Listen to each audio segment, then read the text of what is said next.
Mesdames et messieurs, de vous retrouver dans le cadre de notre émission Bakongolo Tosolo La Pembe. À la présentation, c'est Tchabembi Martin, challenger le plus déterminé de tous les temps. Comme vous le savez, messieurs et dames, l'actualité reste dominée par la présence de l'opposition en général au niveau de Burundi, chez Ndayishimiye, le président en exercice de l'Union africaine. À ce sujet, c'est juste un seul sujet que nous allons débattre où nous allons analyser avec vous ce soir sur votre chaîne, notre chaîne Challenger Télévision sur YouTube. Vous vous abonnez, vous nous donnez la force, vous nous donnez aussi le courage, la force. Allez aussi sur TikTok, vous allez nous retrouver Challenger, même sur Facebook, nous sommes là sur toutes les plateformes numériques, nous sommes là vraiment. Merci beaucoup, merci. J'envoie mes salutations la plus distinguée à mon grand frère bien au niveau de Lubumbashi, Justin Matolo, le silence qui parle. 100 $, c'est rien, 1 million c'est quoi? Alors sans plus tarder, messieurs et dames, tobandaki koloba yango awa bato mosusu babanda ndimela biso te tolobaki awa ke na Congo ya lelo, Congo ya Tshisekedi ya lelo, opposition eza suti babando ndimela biso lelo oyo Ndayishimiye aza na bandeko wana na Burundi. Lelo bazosepela baza kuna parce que Ndayishimiye abengisi bango asololi na bango toyebi te makambo nini bayokani, mais à la sortie tomoni bafoto moko ya bien koseka pa ndoi nanga Martin Fayulu, Kabundu Jean-Marc, Delice Sanga, Franklin Chamala et tous les autres là. Alors, ceux qui les lots se retrouver dans le gouvernement, nini oyo bandeko mususu babanda komema bana ya batu tokende boy to sala boy ba se retrouver nani, parce que là ils sont en train de lutter pour leurs intérêts personnels. C'est une lutte des intérêts égoïstes mesquins. Voilà pourquoi nous tous nous sommes appelés, condamnés à soutenir Monsieur le Président de la République Fatou Béton, qui est en train de lutter pour nous donner la paix, nous donner la dignité. C'est pourquoi Tomeki Kolo na likambo itali bande na biso opposition. Les gens en opposition ya pété ndenge l'Obama déjà, parce que ce sont des personnes qui sont prêtes à tout pour tout.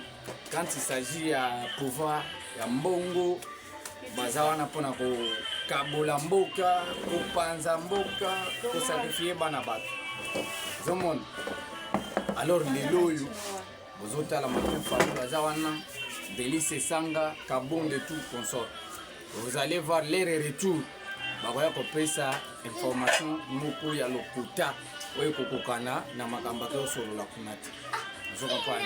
Ils sont en train de cacher leurs plans. Ils veulent se retrouver aussi dans le gouvernement pour bien dire.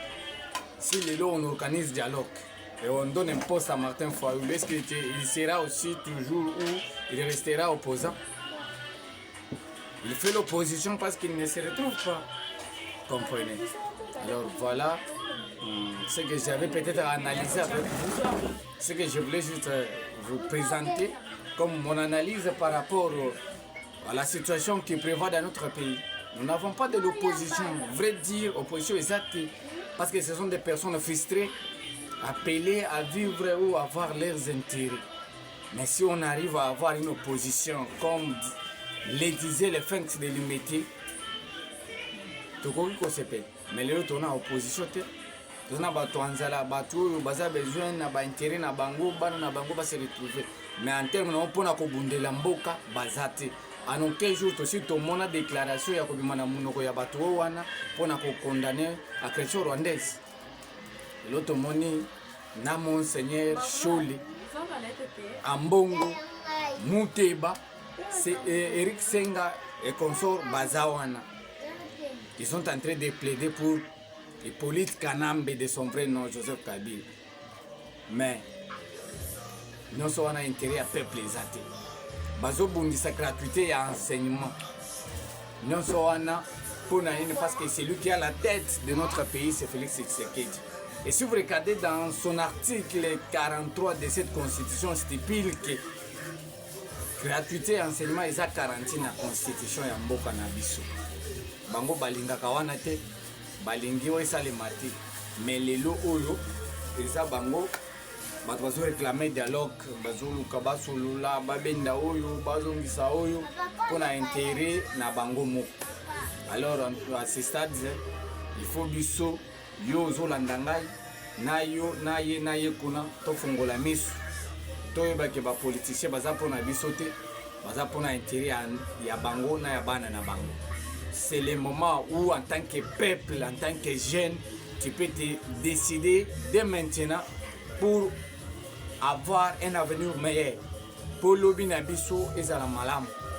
Yango wana nalingaki na meka kopesa mon point de vue par rapport à cette situation oyo ezoleka na kuna na Bujumbura.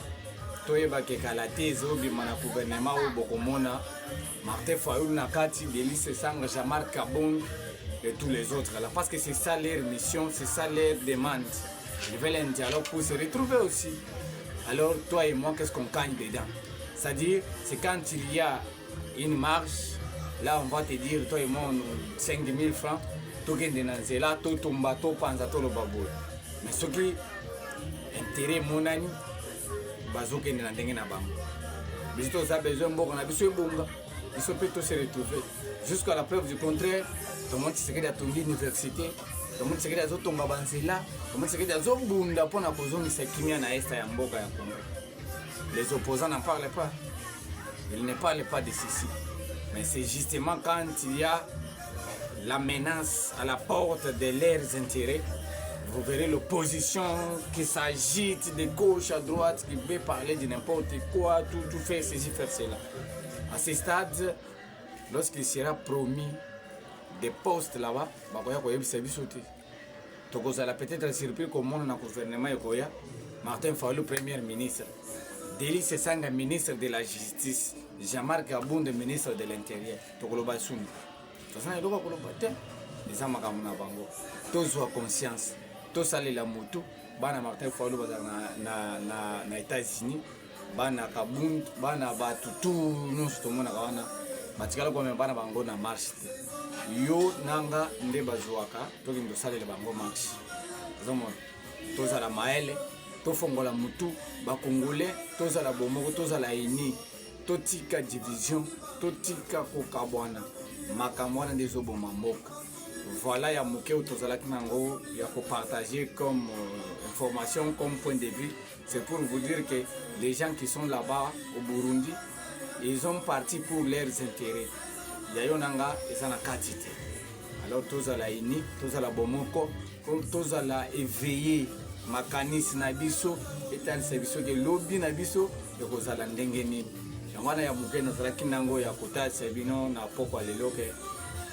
Tous à la Ini, tous à la Bomoko. Merci. Et n'oubliez pas de vous abonner. N'oubliez pas de faire abonner aussi les autres parce que notre objectif est d'atteindre au moins 100 000 abonnés pour un peu commencer à lancer des directs. Comme vous pouvez le constater, c'est une vidéo faite après. On va les publier. Alors donnez-nous la force en s'abonnant massivement et à faire abonner les autres. Ça nous donnera de la force de continuer d'analyser les faits dans notre pays, d'analyser l'actualité, ce qui nous dirige à faire en sorte que chacun de nous puisse retrouver sa place sur l'ensemble de notre territoire. En tout cas, que Dieu vous bénisse, que Dieu bénisse la République démocratique du Congo. Et n'oubliez pas qu'au-delà de nos divergences d'opinion, la République démocratique reste et restera la plus grande somme de nos ambitions individuelles. Portez-vous bien car chaque jour est une grâce. Merci.